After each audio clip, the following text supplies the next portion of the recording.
What is up, everybody? BK Voice over here, and welcome one and all to my latest video. Today, we are going to try and find something to talk about.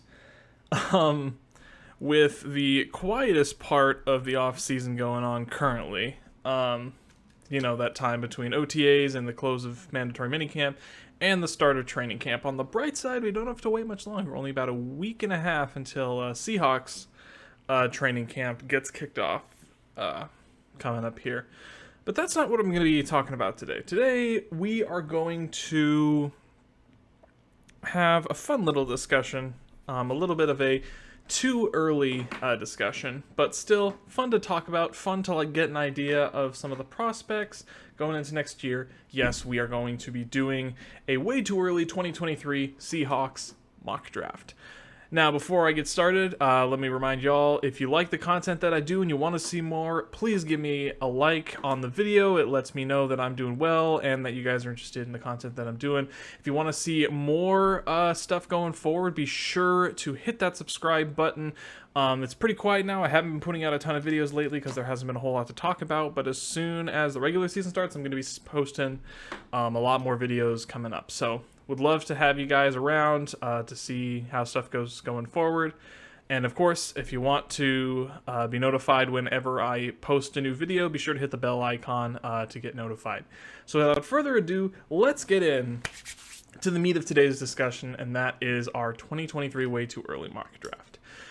So before we get started on this, I think it's a good idea to take a look at what positions are of dire need for Seattle going into 2023. Now, again, way too early to say this is what the roster is going to look like, but the way that I've broken down this roster right now is, if you saw my 2023 roster video, this is what the roster for 2023 will look like if we do not sign anybody or re-sign any of our current players so going forward. So you take a look at it, some positions look okay. Offensive tackle looks okay as long as Charles Cross and Abraham Lucas really solidify themselves in that in those starting roles. Outside linebacker is actually looking pretty decent. Uchenna Nwosu and Darrell Taylor still going to be there in 2023. Boye Mafe, also an up-and-comer. Outside corner is going to be actually in a pretty okay position. Kobe Bryant, Trey Brown definitely flashed a lot of good things, and safety is also pretty well locked down, as well as tight end and wide receiver.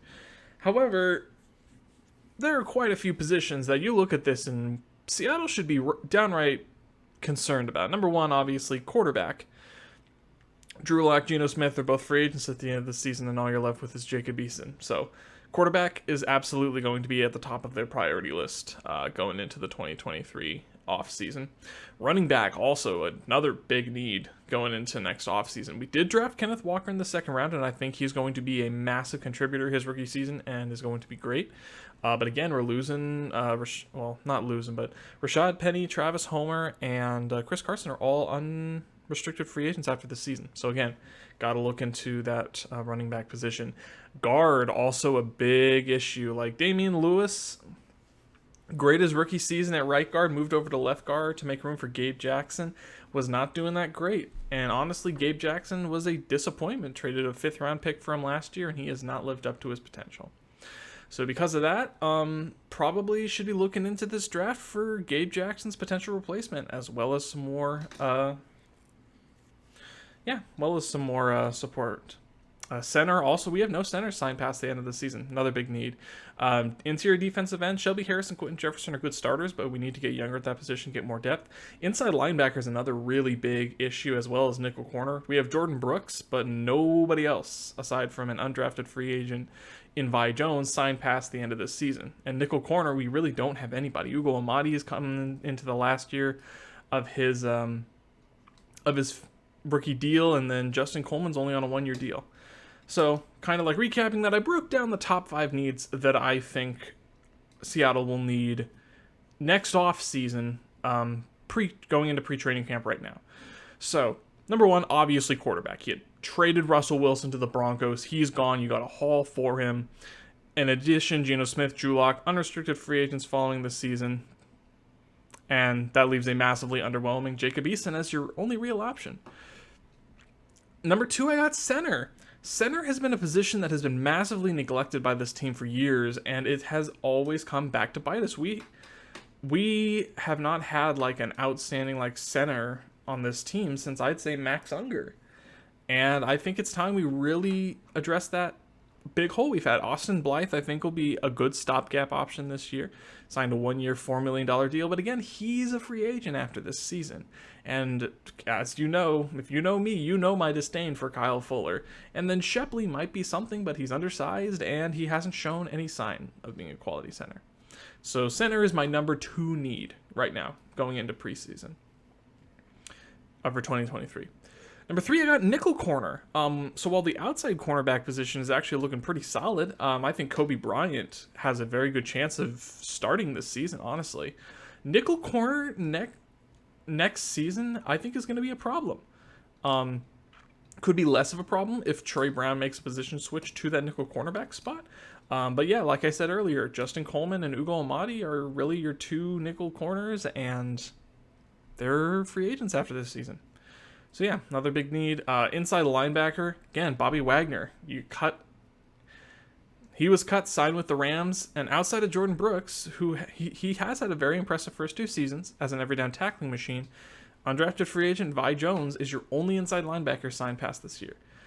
And with a very underwhelming inside linebacker draft outside the top 3, this is a need I think we're going to have to address pretty early in this mock draft. So, and then number 5, I'd say right now, is going to be either defensive end or running back in this case, but I'm going to go with defensive end. This is 3-4 defensive end, not like a 4-3 defensive end, though. So Shelby Harris, Quentin Jefferson, they're going to be great interior pass rushers for this team. But like I said, they're getting older. They're both going to be in the last year of their deal, and we really need to be trying to get younger at that interior position. So without further ado, we will get started. So just as a recap, Seattle has 9 picks currently going into the 2023 NFL Draft. We have 2 first-round picks. One of them we got our own, and one we got from the Denver Broncos. We have 2 second-rounders. One, again, we got is our own, and then another we got from the Broncos. We have a third-rounder, which is our own. We have our own fourth-rounder. We have 2 fifth-rounders, one being our own, and one that we got from the Pittsburgh Steelers as part of the Ahkello Witherspoon trade, and then our own native 6th-round pick. We do not have a 7th-round pick as far as I know, because I think we had to give that up as part of the conditional trade for John Reed that we did with the Texans at the end of last season. Now, currently, I currently have for this mock draft the Seahawks picking 4th overall. If you're upset that I have Seattle picking 4th overall, the order of the draft was based off of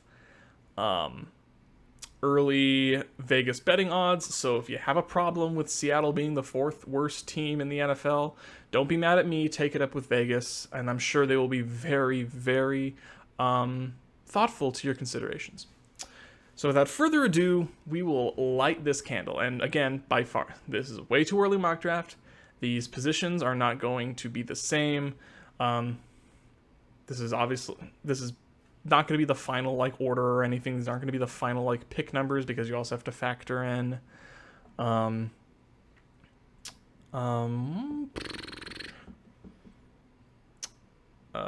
God, what's the word I'm looking for? Oh, compensatory picks. So yeah. But without further ado, we will go ahead and get started. So first overall, I think we need to use in this draft to address the top most important position in all of football, and that is quarterback.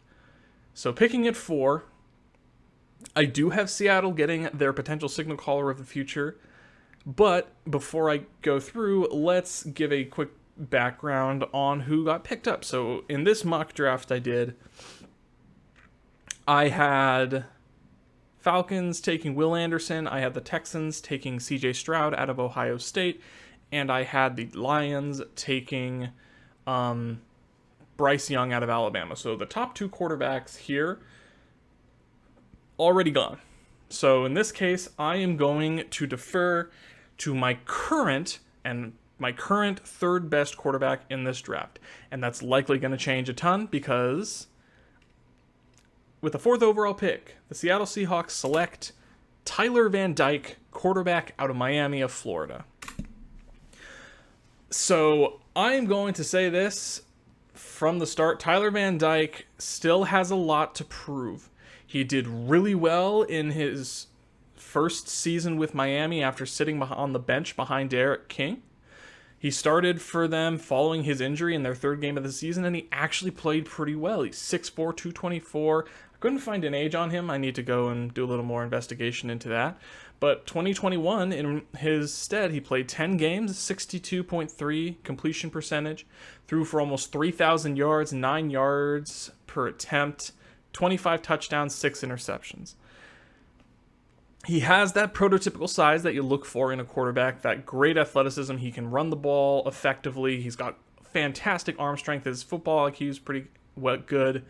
His accuracy, I had that under strengths, but under further investigation, he tends to sail throws a lot. His accuracy does need a little work. And again, I threw in under his weaknesses. He did have a low interception number, but those are not because he was throwing the ball particularly well. There were a lot of throws that could have been interceptions that were just dropped by the DB. So again, I think he has a lot to prove this season, but I think his upside is way up there. It was between him and Will Levis. I like Levis a lot. I think that I need to see more from him, especially from Tyler Van Dyke as well. But I think that Van Dyke has a higher upside than Levis at this point. So 4th overall pick, we got our QBE of the future in Tyler Van Dyke. With our 2nd round pick, number 22 overall, the Seattle Seahawks select Trenton Simpson, inside linebacker from Clemson.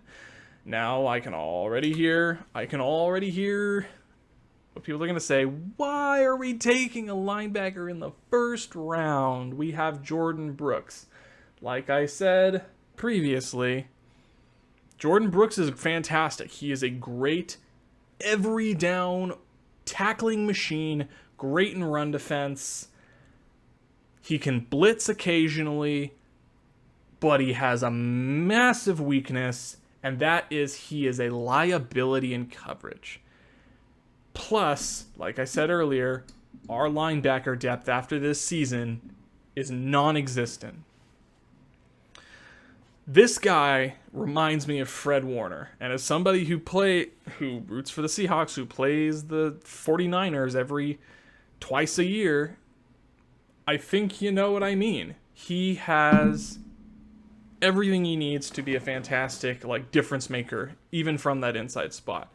So again, a little breakdown of him. He's played 2 seasons with the Clemson Tigers. He's currently going into his third season with Clemson. 6'3", 225 pounds. He's 21. He'll be 22 at the start of the 22-23 season, so still be plenty young. He played last year 13 games. He had 65 total tackles, 12.5 tackles for loss. He is fantastic at making plays in the backfield and at the line of scrimmage. He is a fantastic blitzer. 6 sacks, as well as 2 passes defensed. He is not the absurdly good run defender that Jordan Brooks is, but what he is he covers all of his weaknesses. He is great in coverage. He's a sure tackler. He has an amazing ability to rush the passer. He's great on the blitz. He's great as a blitzer. I think, I think Clint Hurt would absolutely love somebody like this guy in his defense. Again, solid, and just because I'm saying that he's not like a Jordan Brooks level of run defender, he's still solid against the run. Great reaction. Only issue with him is he is very lean. He is going to need to bulk up a bit if he's going to go up against NFL caliber linemen, running backs, and tight ends. But again, that should not be a massive problem for Trenton. I think he is going to slide in really well into the system and be an effective defensive weapon going forward. And he's not going to just be working it like like normal linebackers and like Seattle's defense. I think he's going to be a fantastic defensive weapon in every sense of the word. So yeah, Trenton Simpson, inside linebacker out of Clemson, your second first-round pick. With our first of 2 second-round picks, I do have Seattle going back and addressing another defensive position, which I addressed in my top 5 needs. And right now, I am going at 36 overall. I'm going to take GERVON DEXTER, defensive end, out of Florida. So GERVON DEXTER, 6'6", 303 pounds. Dude is a mountain of a man on that defensive line. He would play 3-4 defensive end or a 4-3 3-tech interior defender. I think he's going to fit really well in Clint Hurtt's defense. I think this is the kind of guy that is going to fall perfectly into Clint Hurtt's defense. Going into his 3rd season as a Florida Gator, his 2021 stat lines, his pass rushing stat line not super impressive, but just because he wasn't getting the sack numbers, he was a difference maker on that interior. 13 total games, he had 50 total tackles, 4.5 tackles for loss, 2.5 sacks, and 1 pass defense. He's got good change of direction. He's a really good run defender, and he has massive power in his initial get-off.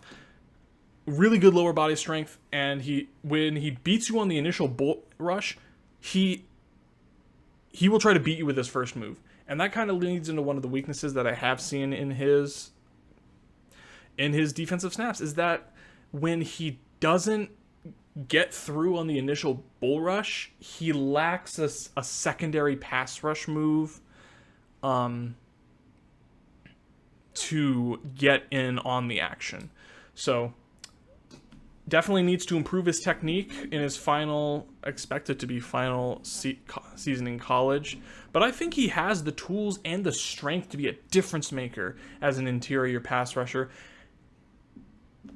I love the guy. Love the guy. Would be a fantastic get in the 2nd round. So yeah, GERVON DEXTER, defensive end out of Florida. Going at our second round pick of the day, I have us finally addressing a position of need that myself and so many other Seahawks fans have been craving for Seattle to invest in for years now. And that is, we are finally going to address the center position, and I'm going to go out and get Jarrett Patterson, center from Notre Dame. So Jarrett Patterson, if you talk with me, you know Jarrett Patterson right now, he is my top center prospect in the 2023 draft. He's currently going into his 5th season. He is a grad student, 5th season with the Fighting Irish, 6'4", 307 pounds. He's 22 years old.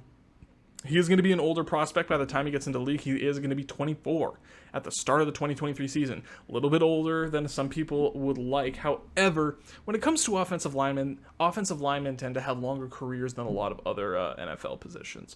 So getting an older offensive lineman prospect, not a necessarily bad thing. 2021 for the Fighting Irish, he played in 13 games, 918 total offensive snaps. He allowed 11 QB hurries, 1 QB hit, and 0 sacks. This dude was a stalwart on that offensive line. He has good agility, technique, and size. Might need to bulk up a little bit, but again, he's doing great with what he has so far. My biggest concern, he does lack that lower body strength. He bends a lot more at the waist than at his knees, and unfortunately he is not using that inherent strength that we know he has. So the other thing is that he's more of a finesse center as opposed to like a mauling, like get off the line center. Relies more on precise angles than his physicality in the run game. Again, something that he'll have to pick up on, and with the ability to like bulk up and add a little more weight, get into an NFL weight program, I think that he can become that elite center that Seattle has been needing and craving since we stupidly passed up on Creed Humphrey in the 2020 draft and got D. Eskridge. Moving on, I'm not done on the interior part of the offensive line because I think Gabe Jackson Gabe Jackson at this point, he's going to be locked into this team for the next season just because his cap hit and his contract for this season is pretty much guaranteed at this point. At this point, it would cost you money to cut Gabe Jackson. It cost you $3 million. And as a team that already has one of the highest, if not the highest, dead cap hits on the season this year, doesn't really make a whole lot of sense. But I don't think he's going to be on the team after this season. So I'm going after his replacement, and that is EMIL, EKIYOR, guard out of Alabama. Love watching this guy play. He is so polished. It's beautiful to watch. He is going to be Gabe Jackson's eventual replacement in this scenario here. So he played right guard his entire 2021 season, but he has experience playing left guard. So if we go into this season and Damian Lewis has another terrible year at left guard, you could probably move Damian Lewis back to right guard and play EKIYOR at left guard. Move him back and play him at their strengths. He's going into his 5th season with the Crimson Tide. He's 6'3", 324, 22 years old. He's only going to be he'll be 23 at the start of the 2023 season. Again, a lot of older players. Last season, played 15 games.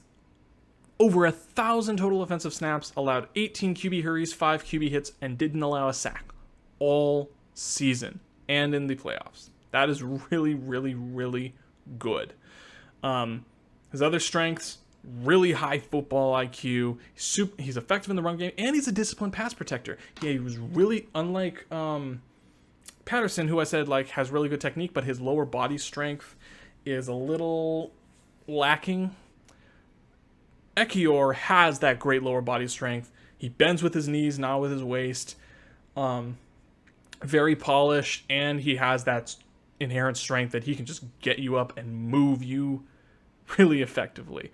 He's not like a power rusher. He's not super great in those road grader goal line situations, but think that he can make it work.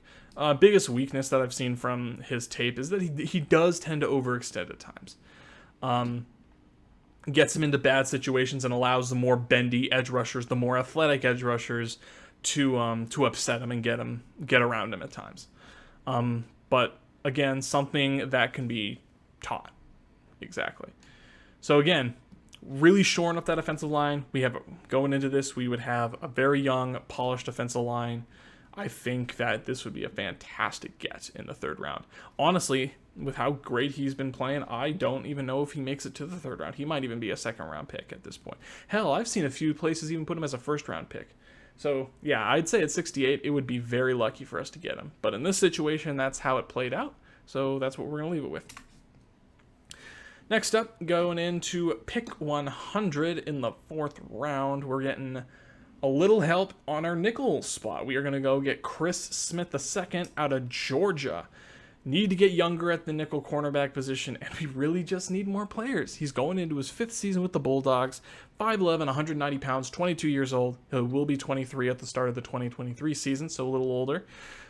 Played in 12 games, 597 defensive snaps for the Bulldogs last season.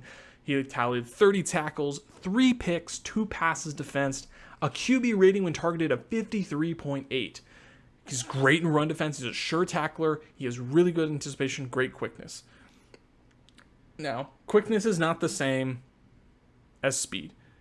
He is quick, but he's not fast, which means he's great at change of direction, but if he gets beat initially by the receiver, he lacks that recovery speed to really come back and cover ground and get his guy. Again, also really inconsistent getting off of blocks. Which is why I think he would be very effective if we went and moved him to the interior part and had him be that starting nickel corner, or even not starting, but a backup nickel corner for us for the timing while we bring in a vet in the offseason. So yeah, Chris Smith II, more nickel cornerback depth. So going into our pick 132, our first of 2 5th-round picks, I am going and getting us some more running back depth in Chris Rodriguez Jr., running back out of Kentucky. So again, like I said, Kenneth Walker and DJ Dallas are your only running backs signed past the end of this season, and I am not a fan of paying running backs a lot of money in the offseason. So that is why go and spend a day 5 pick. or sorry, a day 5. Why did I say a day 5? A day 3 pick, and go and grab yourself a bulldozer of a running back in Chris Rodriguez Jr. Again, provides a lot of depth for a already depleted backfield. He is going into his 5th season with the Wildcats. He's 5'11", 224 pounds. Technically, he's going into his senior year. He was a redshirt. Yeah, he was a redshirt freshman, I believe. So again, I couldn't get an age on him. Again, need to do a little more research on that, but he was a mauler of a running back for this Wildcats offense. Junior year, 13 games played in 2021. He had 225 carries for 1,378 yards, 6.1 yards per carry. He had 10 rushing touchdowns. Not a huge passing game threat, only 13 catches for 61 yards, 4.7 yards per reception. Rushing touchdowns, 3 receiving touchdowns. He's a very physical runner. He's a great short yardage back, good vision, has great burst. One of the weaknesses that I did put down is he's not a great receiving threat. Something that I think that Seattle should be looking for more going forward. Again, more weaknesses, similar weaknesses to Kenneth Walker when I was watching a lot of his tape. He's a little too indecisive and hesitant at the line of scrimmage. He's got good vision. He's always looking for that play, always looking for those holes, but sometimes he takes too much time. And when he does that, he slows down, and when he changes direction, it takes him that time to accelerate back up to that full speed that he has. But again, that indecisiveness and that can be taught. And again, I think that he would be a bruiser of a running back for this offense. Could also look for somebody with more pass catching upside. I would not be opposed to that. But yeah. Final 2 picks are second of 2 5th-round picks. I am going out and getting us some more defensive back depth in J.L. Skinner from Boise State, strong safety. Again, our starting safeties are pretty much set. You got Jamal Adams as your starting strong safety, Quandre Diggs as your starting free safety. However, you do have Marquise Blair, who is set to be a free agent at the end of this season, who has not shown much, if anything. He's always been injured. Even when he is healthy, he hasn't really shown a whole lot. So I doubt the Seahawks re-sign them, and if that's the case, I think they need a little more. They need a little more help in that depth. So I think J.L. Skinner would be a fantastic get. I think you'd immediately slot in as your backup for Jamal Adams. He's going into his 5th season with the Wildcats. He's not 5'11", 224. He's 6'4" and 218. In 2021, he played in 12 games, 92 total tackles, 7 tackles for loss from his strong safety spot, 2 picks, 3 passes defensed, 2 forced fumbles. He is physical at the point of attack. He will hit you with no regard. He's got that same Cam Chancellor style of instinct. Really long and lanky, has great wingspan, he's great in run support, can play in man or zone. He'll fit really well in Pete Carroll's zone defense. Reads the QB really well, has great awareness in it and instinct. Only issue with his long lanky size and his height, he does lack some flexibility. He's not very bendy, not very explosive. Again, I don't really see him as anything more than a backup at this point, but hey, maybe he could surprise me. Again, he would be a fantastic get to add to your safety depth. And then last but not least, our only 6th-round pick 164, I have us double dipping at that inside linebacker spot and getting Eugene Asante from Auburn. Now again, Asante, not a very impressive prospect as it stands right now. Wasn't super eye-popping numbers in 2021. He only played 7 games, 23 tackles, half a tackle for loss, no picks, no sacks, 1 pass defense. However, I think that he could be an effective blitzer coming in on like pure pass rushing downs when you have a need for like an additional pass rusher. I think he has a potential to be a great gunner on special teams, because that's one thing that we are going to be really depleted on, is a lot of our like special team linebacker depth, and like Ben Burke-Kirven, John Radigan, Tanner Muse even. We need to replenish that depth, and I think Asante would be a fantastic get. Does need to improve his tackling. He's very average in coverage, so I don't see him taking on very many defensive snaps. I think his awareness is kind of poor on those defensive plays, and he leaves a lot more plays on the field than he makes. And because of that, I think that Asante would be pretty much relegated to almost a special teams only role at this point. But I think that's what this team especially needs at this point. Could go a lot of different directions, but I think double dipping at the linebacker spot in this scenario is not a bad one. And with that, that is my way too early 2023 mock draft. So thank you guys so much for watching, if indeed you still are. Again, if you liked the video, be sure to hit that like button and hit the subscribe button and the bell icon to be notified when I post new videos. I'm looking to grow the community a lot as we go into the 2023 off-season. It's going to be a fantastic time. So again, really appreciate you guys watching. Who do you guys think the Seattle Seahawks should go and get in the 2023 NFL draft? Let me know in the comments down below. And as always, have a great one, and go Hawks.